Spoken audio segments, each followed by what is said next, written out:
My name is Vedant Joshi, and I'm going to talk about my research on analyzing indoor pathogen dispersion and ventilation strategies to reduce the risk of coronavirus infection.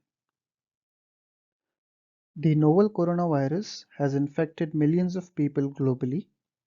Infectious diseases like influenza and COVID-19 spread a long distance via respiratory particles, especially where ventilation is poor. These pathogens spread more rapidly indoors than outdoors. Smaller particles or aerosols linger in air for a prolonged period of time compared to larger particles. The air sterilization system destroys pathogens from an indoor space when integrated to a building's ventilation system, reducing the risk of infection. This study examines the airflow patterns and particle distribution in an indoor space to analyze and reduce the risk of infection in a clinic and in an isolation system.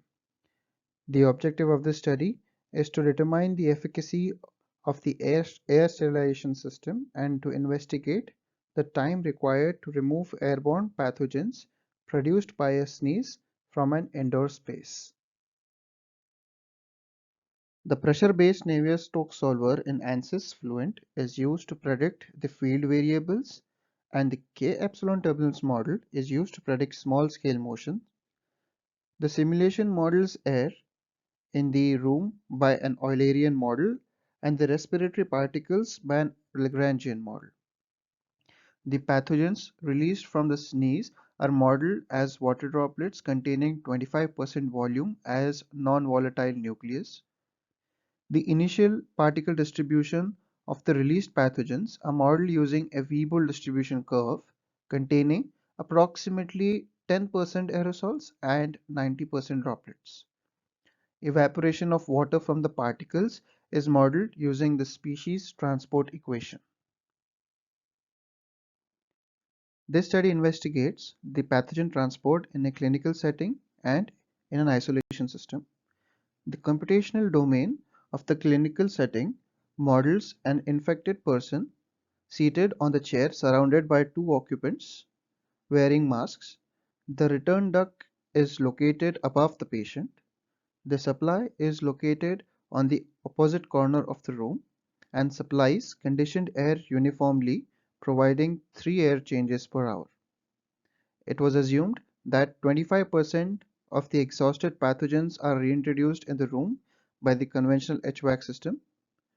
The air sterilization system, however, destroys all pathogens and operates at a higher flow rate of 6 ACH.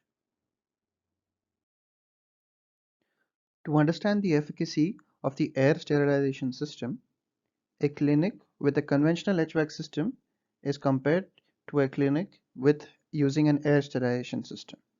Uh, the pathogens shown in the animations here are colored by the diameters. As the occupant sneezes, the pathogens slowly move towards the return vent located above the patient's head.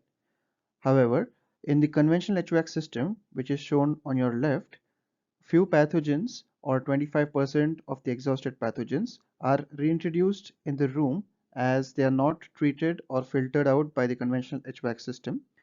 However, in case of the air sterilization unit, all pathogens exhausted are destroyed and there are no pathogens reintroduced in the clinical room.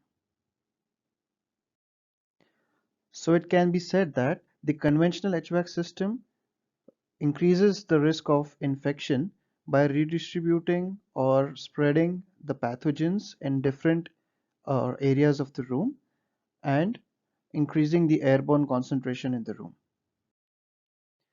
The graph on your left shows how the respiratory particles are exhausted from the room with time.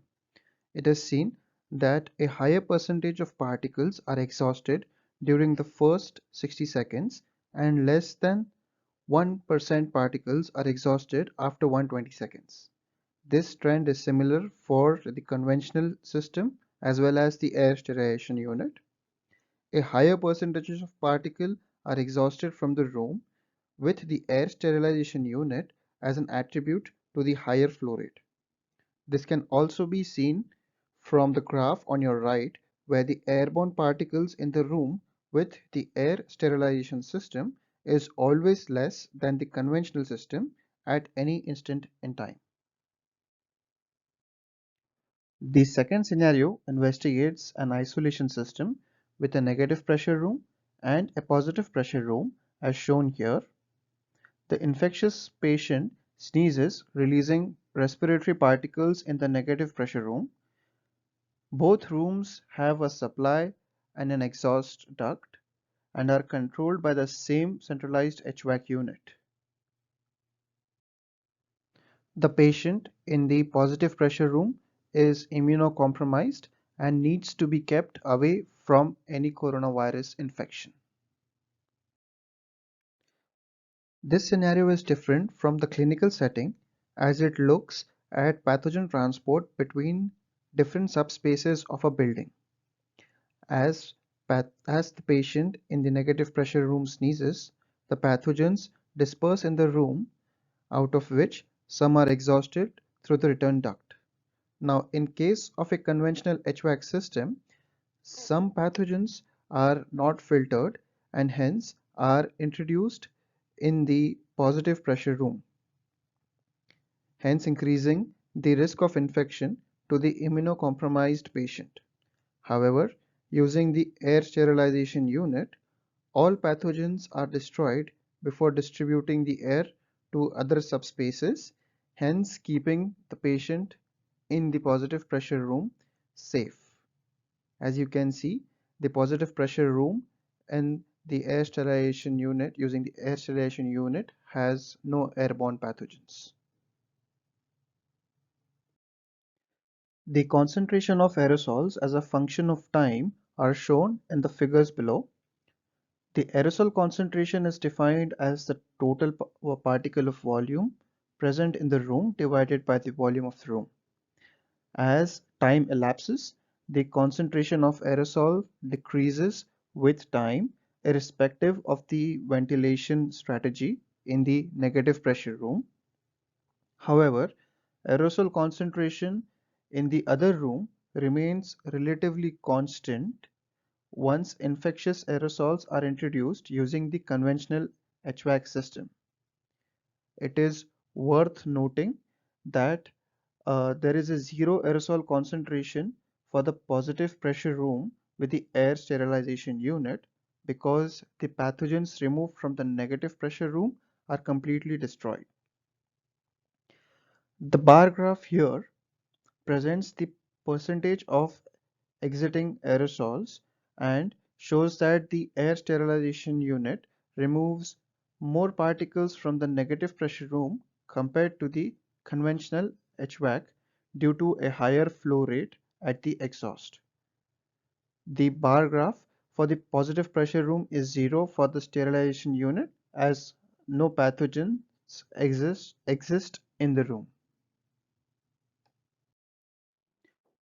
It is seen that aerosols are more likely to spread infection as they are easily transported to different subspaces due to their small sizes.